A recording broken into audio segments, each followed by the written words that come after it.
Ladies and gentlemen, I'd like to introduce Flavio Percoco, and I won't stay around here talking too much about him because he's got lots more to say than I do. Thank you.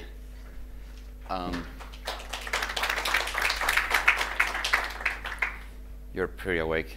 I'm actually very sleepy right now. Sorry.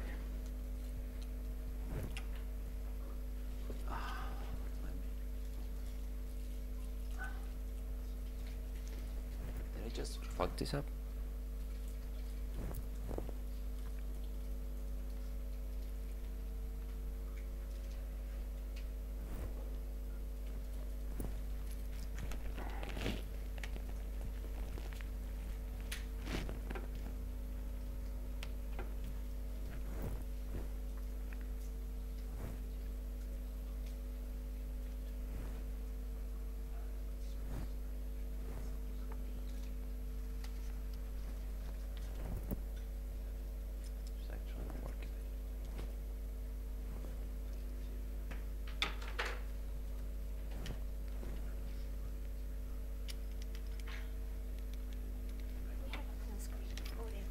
Yeah, we did.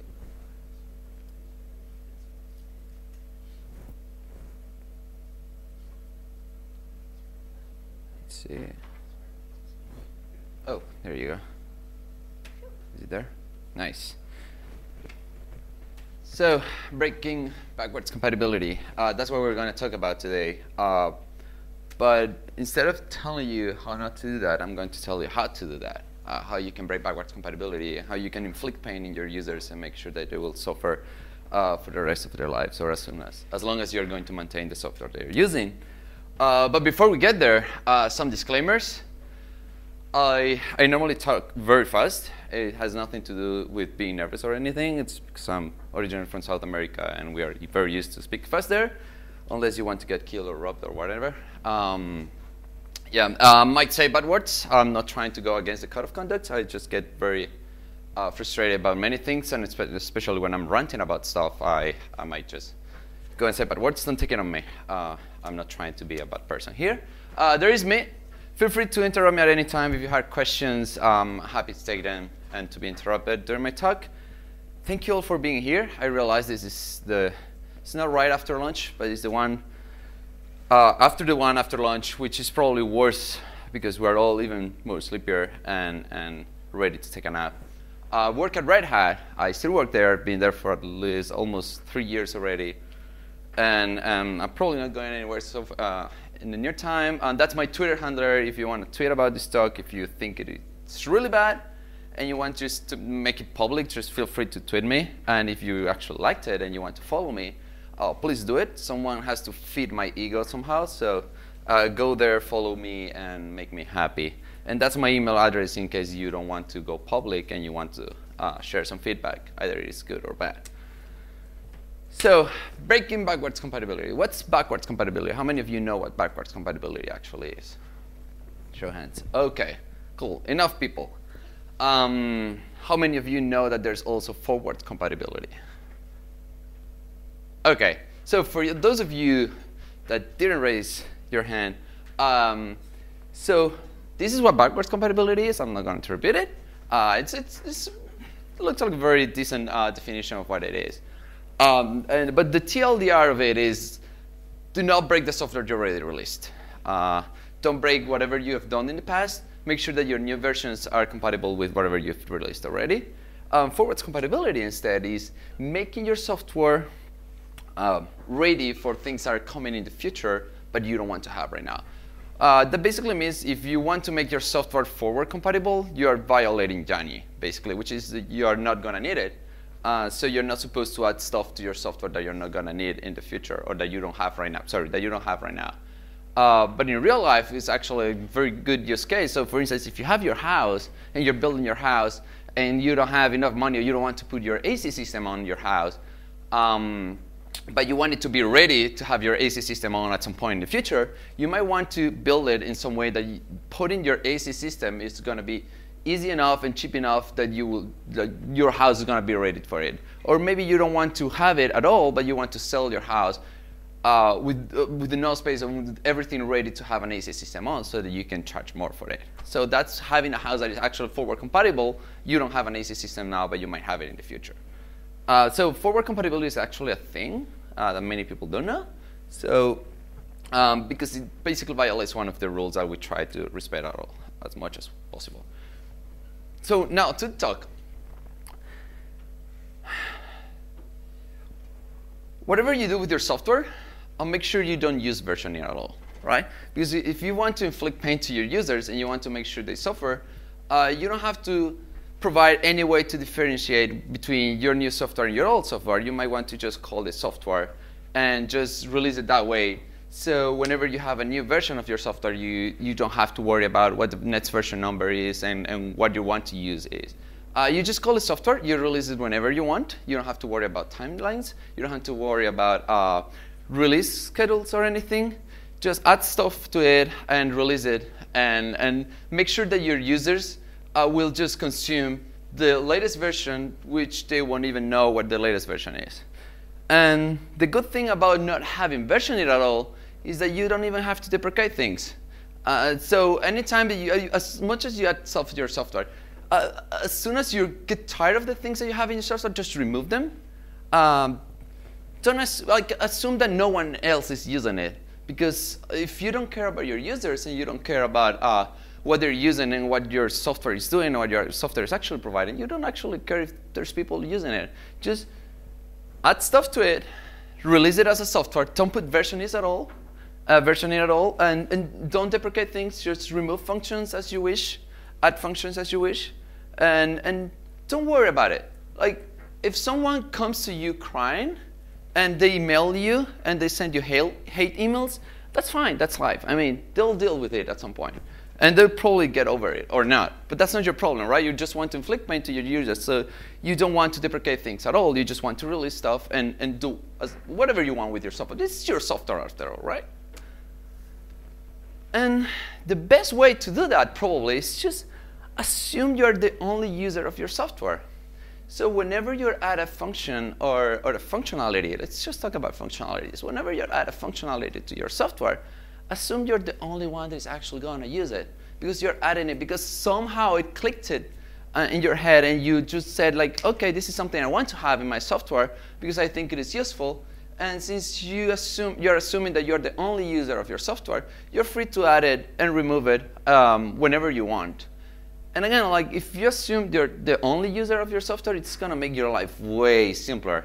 Like you don't have to worry about signatures. You don't have to worry whether it is public or private. You don't have to worry about whether it is consistent or not with the rest of your software. You just have to worry about it being useful for you and making sure that it just satisfies your needs and whatever you have to do with your software. And to make it even more simpler, keep everything public. I really don't understand who invented private stuff. Like it's way easier if you just add stuff to your software and you keep it public, so that you can just use it without like violating any rules of being protected about anything and not having the programming language of your choice preventing you from using whatever you added to your software. So keep everything public. Don't worry about adding underscores. Don't worry about adding doc streams or changelogs or whatever to your software. Just make sure that everything is public so that it is accessible for you to use it at any time and at any point. And always keep users in the dark. Like users don't care about what you're doing in your software, right? They don't care about changelogs. They don't care about you blogging about your software. They don't care about you going to conferences and talking about it. They don't care about it, right? Users just want to use your software. So just keep them in the dark. Do whatever you want with your software. Remove stuff from it. Add stuff to it. Don't use versionings. Don't deprecate stuff. Don't let them know when you're doing that. Don't let them know in advance that you're planning to remove something, because that will ruin the fun, right? If you really want to have fun, just don't say anything. Just remove functions and watch your users suffer because they were actually using that function. Okay, I'm going to stop right here. I probably just ran through it because I wasted some time at the beginning of my talk. And I'm going to start talking seriously now. When I started working on these slides, when I started working on this presentation, like I could probably make jokes like that for hours and hours and keep going about how it is easy to break backwards compatibility and make your users suffer. However, when I was working on these slides, a friend of mine told me, you might want to have some serious notes in there. You might want to stop doing fun stuff. You might want to stop doing jokes and actually add some serious notes and changing your tone, because not everyone has the same sense of humor, and some people might actually take you seriously. And at that point, I said, oh, that's actually a good point. And the first time I gave this talk, I was with an audience, and they were all taking me seriously. And I was like, thanks God someone told me that I should stop doing that. And again, so this is the point where I'm going to start talking seriously, and I want to like try to, for each one of the points that I already mentioned something, I already tried to make a joke about it. I'm going to start giving you some highlights and points that you should probably try to follow to avoid making your users suffer, unless you really want to, which I already told you how to do that. And before we get there, and one of the reasons why, so I work on OpenStack most of the time. Like my full-time job is actually to contribute to OpenStack. I'm pretty sure many of you know what OpenStack is already. It's a cloud provider, and I'm not going to explain exactly what it is. I'm just going to say it's huge. It has a lot of Python code there, and I said Python code, which is very easy to break, and it provides close to none guarantees to their users. And we've broken many deployments so many times, and we've been broken by so many third-party libraries, and so many times again, that it just was so obvious that we need to provide some more information about this and the problems it causes to everyone. And so one of the reasons I'm doing this is because I'm pretty sure each one of you have been that hacker at least once in their lives. You've at least once broken someone else's software, or at least you've been broken by someone else's software. So if you're maintaining either it is a private library, a private software, or a public software, you should be aware of all these things, and you should make sure that you don't break it, either internally or as an open source project. So what does it matter? Because it saves time. Because breaking someone else's software or being broken by someone else's software, it wastes your time. It wastes energies, it wastes CI system times, it wastes resources, it wastes a lot of things. You have to dedicate time understanding what the heck happened, and you have to waste time going to whomever broke your software or listening to the people that you broke the software for and trying to fix whatever you did, right? So as soon as you start saving time, you will also start saving money as well, because time is not free. Time is not for free, and every time you waste some of your time, you are not doing actual work that you should be probably doing. And you might argue saying, well, my work is actually maintaining things stable and making sure they are running, and which is perfectly fine. But that's not everyone's job, right? So some people want things to work. Many of us choose their operating system based on whether they work out of the box or not, because some of us just need to focus on some different things. And as soon as you start saving money, you're also saving kittens, because everything you do in this world saves kittens for some reason, and everyone wants to save kittens, although I hate kittens. But anyway, I keep saving them somehow, despite my good intentions. I'm not doing that. So first thing, use versions. Versions are important. Don't reinvent versioning. There are many different forms of versioning out there. There's no, like, everything has been reinvented in our industry. Every time it's overloaded, everything has been reinvented. And versioning is not an exception of that. There are so many different ways to version your software. And the versioning system that we use in OpenStack mostly is SemVer. It stands for semantic versioning. And the TLDR of SemVer is that you have 3 numbers. The left, depending on how you're reading it, the leftmost one is the major version, the middle one is the minor version, and the third one is the patch version. So whenever you release a patch of a already released software, you would just increase the patch number. Whenever you release a minor version, which is backwards compatible, and that means you are not breaking anyone's software, you would just increase the minor version. And if you're releasing something, you're releasing a new version that breaks the software you've already released, you would just increase the major number. And the fact that you have a major number there, it does not give you any good excuse to just break someone else's software. It's not like, okay, I have a major number, so I have an excuse to just release software that breaks everyone else's deployments, and since I'm increasing the major version, I can just do it as much as I want. No, don't do that. If you're doing that frequently, you're not maintaining your code in a proper way. You're not developing your software in a proper way. Cap versions. Make sure that all your software, all your dependencies, whenever you have dependencies on third-party software, they are capped on their major versions. So if you depend on a library that's in on the version 1 point something of a library, make sure you put a cap on that so that the version 2.0 is not going to be pulled into your CI system or into your deployment or your production environment, because that 2 point something version might break your software because it's increased the major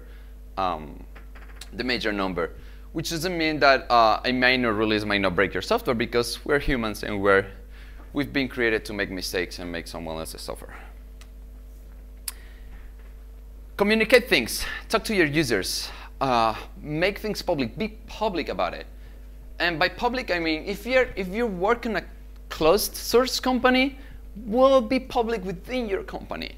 Make sure that whatever you're doing is well known to others, so that things don't come as a surprise to other users. So if you're planning to remove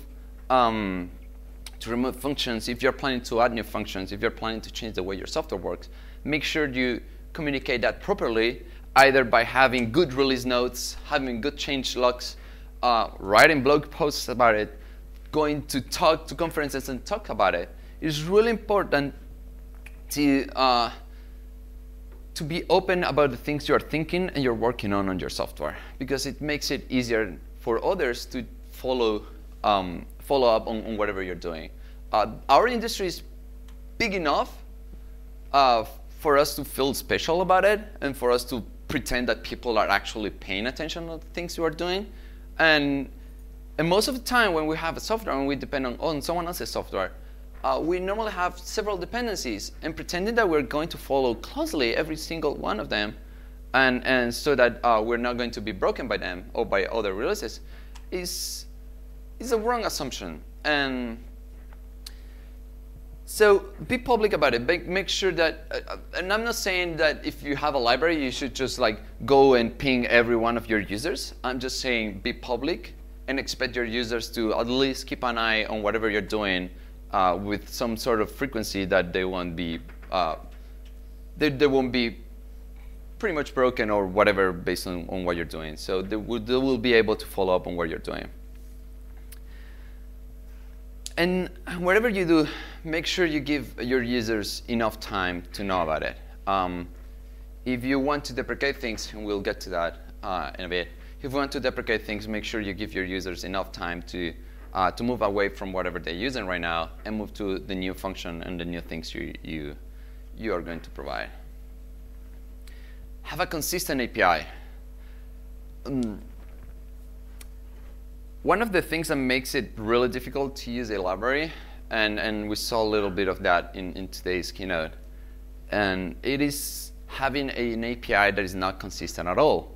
So by consistency, I not just mean name conventions for functions and classes.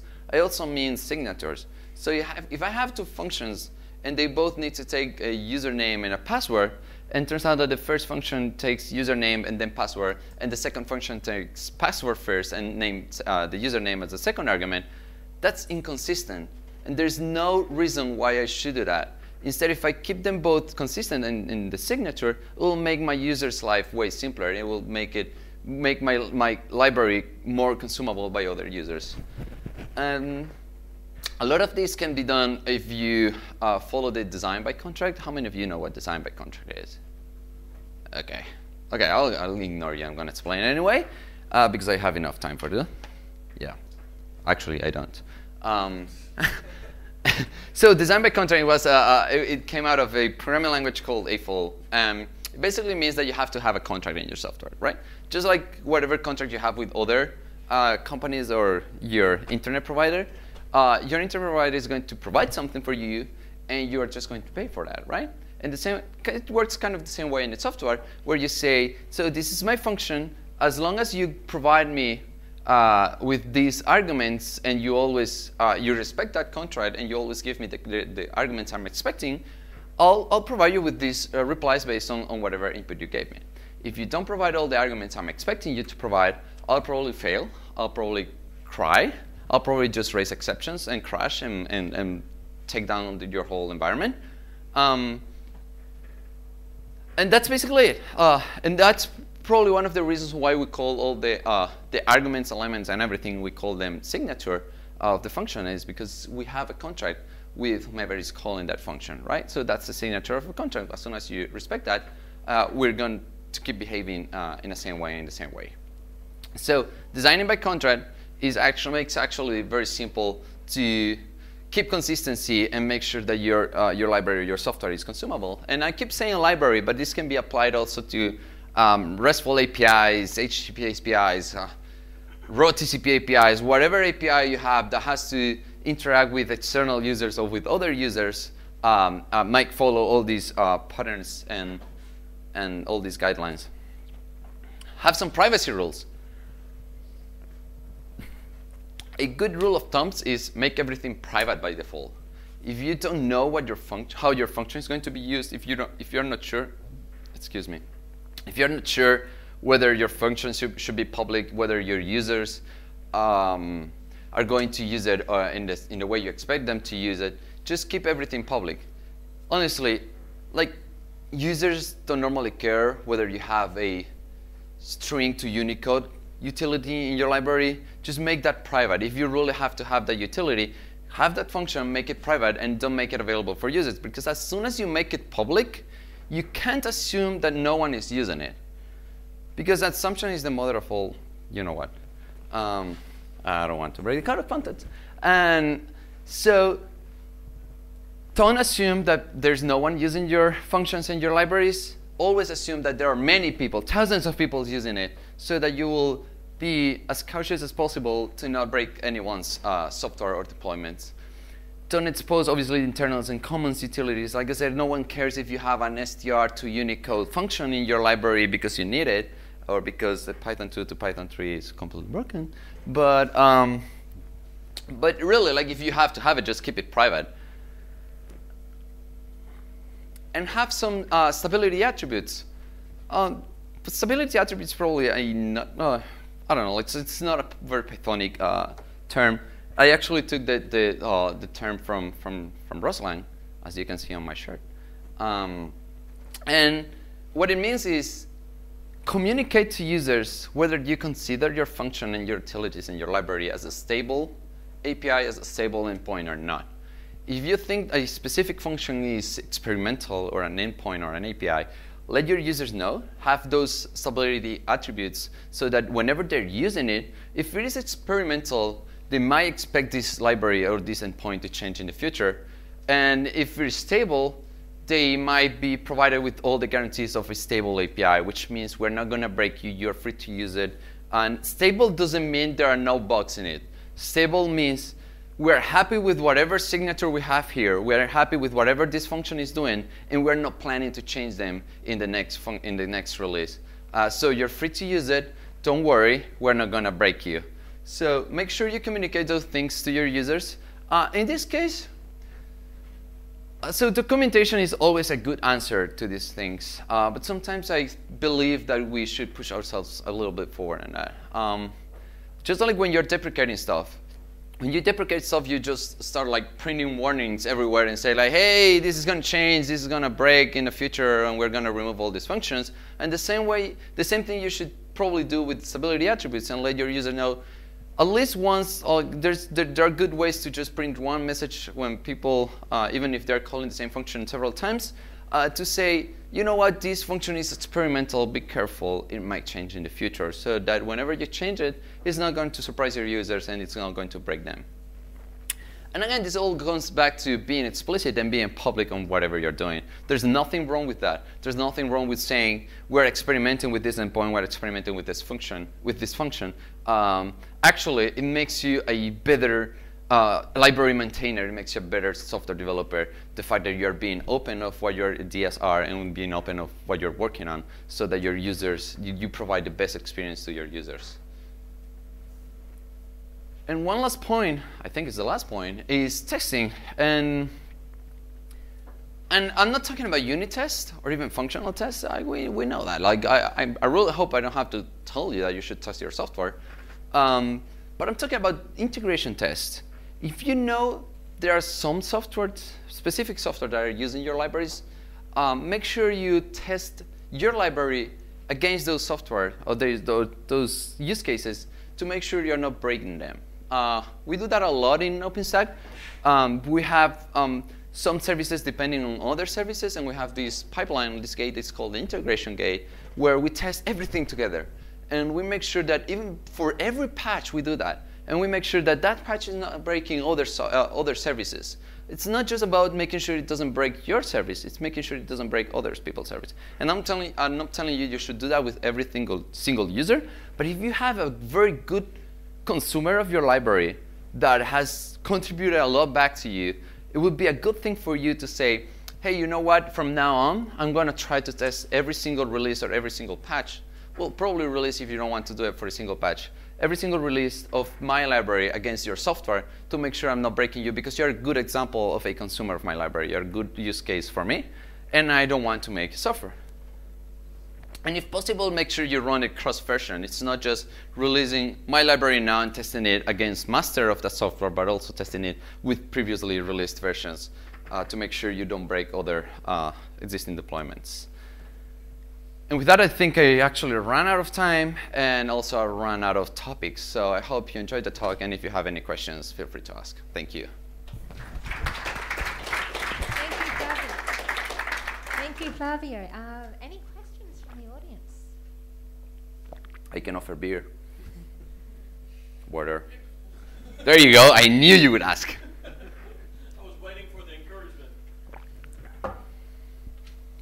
Thanks for the talk. I have a question. How do you deal with when you're first starting to develop a library, when things move all over the place?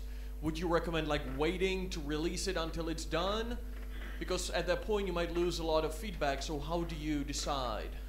Probably doing alpha releases. When you start working on a library and there's a lot of there's a time where you like you say, you don't know whether what you've written is actually useful or it makes sense at all or not. So to me, what's alpha releases are for? You just release an alpha when you have something that is good enough to be tested or to be tried somehow in some software. And you need to find, the thing is that when you release an alpha version, if it's a complete new library, you need to find that set of people that would be happy to use it and provide feedback to you. Well, you can say the same thing for new releases of the existing library as well. But I would say alpha releases, that's what they're for. And then from alpha, you can move to beta. And when you feel that you are in a common ground, in a good shape or good enough shape, you would just release the version, the first stable version first. Thanks. No worries. Anybody else?